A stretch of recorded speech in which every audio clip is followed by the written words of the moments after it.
Good morning, everyone. I'm Anne-Marie Green. Rescue efforts are still underway after a residential building collapsed in South Florida early yesterday morning. Nearly 100 people are still unaccounted for as family members try to remain hopeful. Manuel Bojorquez reports from a reunification center where families are waiting for updates on the missing. I just want my mom. I want to go back a day and change everything. 65-year-old Judy Spiegel was in the Champlain Tower South condo building when it collapsed and remains unaccounted for. We spoke with her husband and 3 children who are praying for a miracle. I guess we're just really thankful for all the hard work of the police and fire and EMS services that are out there continuing to search for the rebel. And we hope that they continue to push and not give up, and we hope to find some answers, and we hope to see my mom. We just want to see our mom. They described Judy as a dedicated wife, mother, and grandmother. Earlier, you had described her as your best friend, which is interesting. I don't know that all people would describe their mothers as their best friend. I think we all would. We all would. She's all our best friend.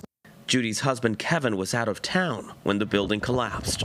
The hardest thing that we're going to do over the next day or two is tell Scarlett about Grandma.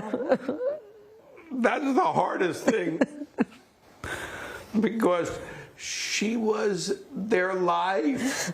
She was there for them day and night. She gave herself to everybody. And no matter what happens, I want everybody in the world to know how wonderful my mom is and how great of a person she is and how much we love her and she loves us. And you know, whatever happens, I'm committed to keeping her alive in every sense of the way. All right, Manny, thank you very much. What you're looking at right now is a live look at what is left of the building. You can see the large portion of the building sort of collapsed, the debris field there. And in and among that area, there are people searching for and hoping for survivors. It is a tough day, a tough 24 hours. Officials should be giving us an update at around 8 Eastern. Until then, we want to check in with Austin Carter. Austin is with our Miami station, WFR, and is down there.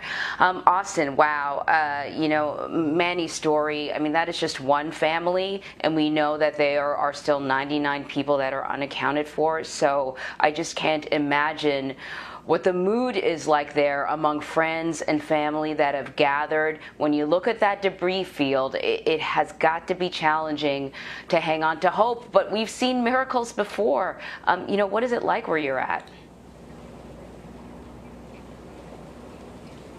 And as you said, a lot of these families here are holding on to hope, and we're talking about dozens and dozens and dozens of families who are waking up this morning still waiting for answers about their loved ones. We're here at the community center in Surfside. This is a really tight-knit community just about a few blocks north of where this partial building collapse happened, and this is where families were told to go first thing yesterday after this collapse, and it's really been a place of a lot of grief and heartache, but also some hope there.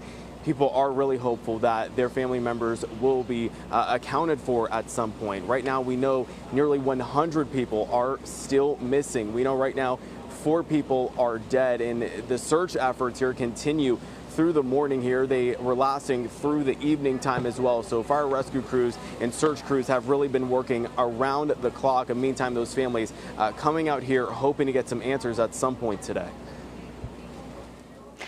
So, in regards to the search, this isn't like other accidents where you can just come in and start moving stuff. It's got to be painstaking. What are you hearing about the rescue efforts and the people doing that very difficult work?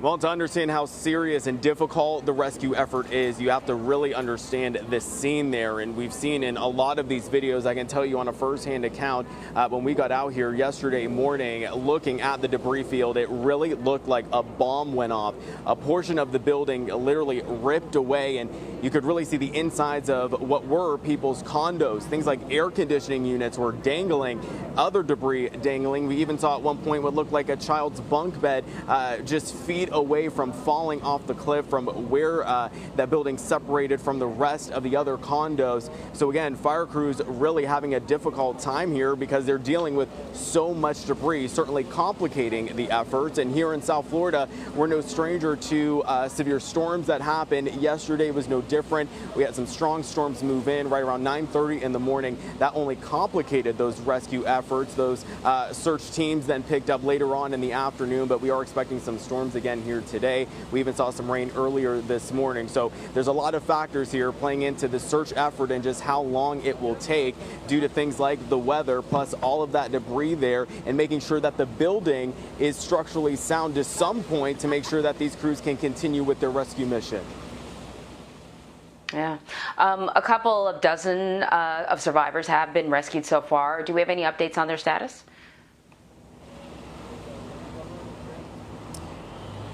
And we're still working to get an update on that, but we do know just over 30 people have been pulled from the wreckage alive, and this rescue mission continuing. And as we said earlier, these families are really hoping that that number will increase, especially here at the Reunification Center. They're hoping they'll get some good news as well, but so far we know that just over 30 people have been rescued, pulled from that. We also know just a few people were taken to an area hospital.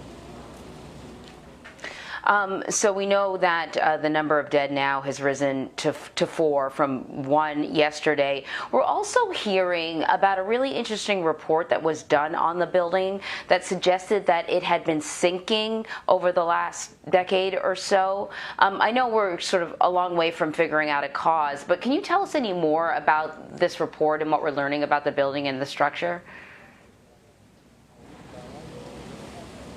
Yeah, and a really interesting report there, and there's a lot of things to put into a factor here. Of course, things like the condition around where this building was. We also understand that there was a 40-year inspection that was starting to be underway here, and that was also playing into all of this, trying to figure out exactly if the building was structurally sound. We know this was a building possibly built back in the 80s, so there's a lot of things to figure out here, as well as to find out why this building went down.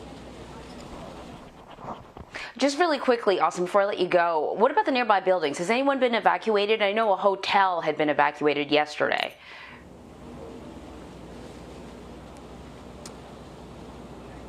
Yeah, so we're working to get an update on those evacuations. We do understand some of those have happened, and this really has been kind of command central for everything that's been happening, not only as a family reunification center, but we have been seeing a lot of those people who do live in this area coming out to show their support and just being here in this area as they try to move past and move through this horrible tragedy.